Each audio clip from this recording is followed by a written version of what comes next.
Pada tanggal 4 Oktober, TikTok Shop resmi ditutup sebagai platform e-commerce dan hanya berjalan sebagai platform sosial media. Banyak seller-seller UMKM yang bergantung pada TikTok pada tumbang. Saya akan menjelaskan dan memberikan saran pada mantan seller TikTok untuk bangkit kembali. Di sini saya akan menjelaskan step by step urutan kenapa dan alasannya apa TikTok Shop ditutup dan apa syaratnya agar TikTok Shop buka kembali, dan yang ketiga peluang TikTok Shop merger dengan e-commerce lokal, dan materi inti yaitu saran untuk mantan seller TikTok agar bisa bangkit kembali.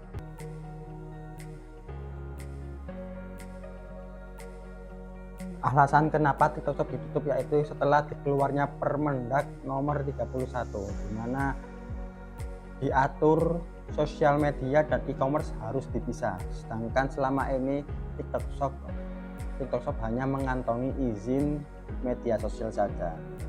Dan ada dugaan juga predatory pricing, yaitu menjual harga di bawah HPP. Ini diduga ada barang dari China atau impor ilegal yang dapat merugikan UMKM. Yang ketiga yaitu monopoli pasar. Dikhawatirkan jika media sosial digabung dengan e-commerce akan memonopoli pasar dan perdagangan yang ada.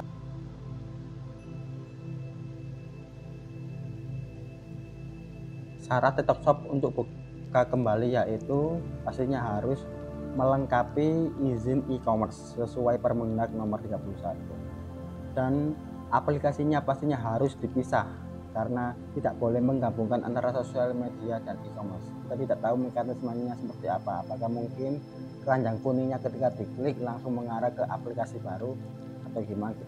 Nah, kita belum tahu kejelasannya. Dan e-commerce tidak boleh menjadi produsen ini karena ini akan sangat bahaya, karena akan memonopoli dari hulu ke hilir dalam e-commerce tersebut.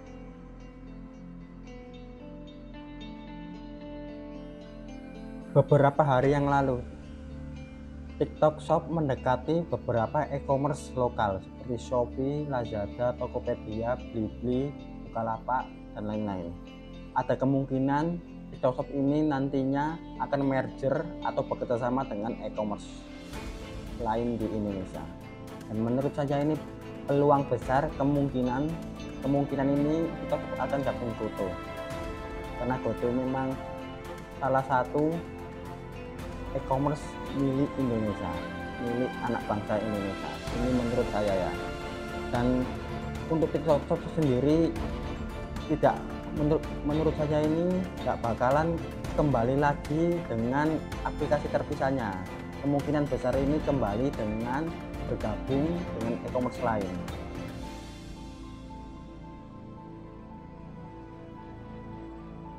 Saran untuk mantan seller TikTok agar bisa bangkit kembali. Yang pertama yaitu pastinya harus membuat akun baru di e-commerce lain seperti Shopee, Tokopedia, Lazada, dan lain-lain. Dan harus mencoba live di e-commerce lain tersebut, karena untuk menaikkan traffic, karena kita ini tidak tahu nantinya TikTok Shop ini bakal merger dengan e-commerce yang mana. Maka dari itu kita harus membuat akun baru di semua e-commerce tersebut dan mencoba untuk live untuk meningkatkan traffic. Cara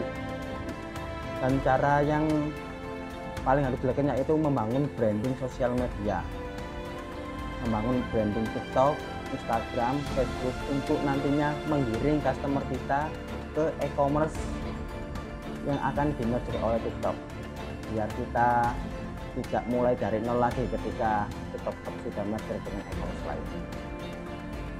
Ya, demikian dari saya. Terima kasih telah menonton sampai selesai. Jangan lupa like dan subscribe untuk mensupport dan memberi semangat pada saya untuk membuat konten-konten bermanfaat berikutnya. Terima kasih.